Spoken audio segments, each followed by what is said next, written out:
Now let's see what linear programming is. So basically we have to discuss objective functions and optimal solutions. So an objective function is a function that is to be maximized or minimized, and there are infinitely many possible feasible solutions in the feasible region, right?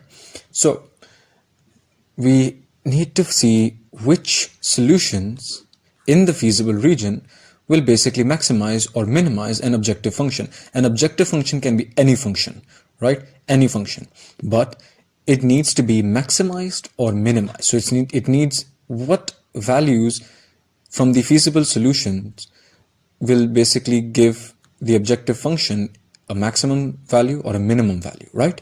So an optimal solution is the feasible solution which maximizes or minimizes the objective function.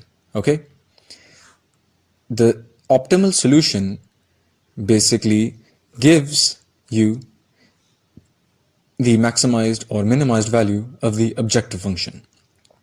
So the theorem of linear programming states that the maximum and the minimum values of the objective function occur at the corner points of the feasible region. So simply, number one, find the feasible solution. Number two, plug in values of corner points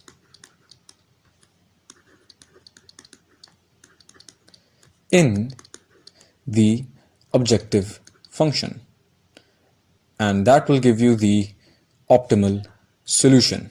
Okay, so the procedure for determining the optimal solution, again, like I said, graph the solution, set of the linear inequality constraint to determine the feasible region.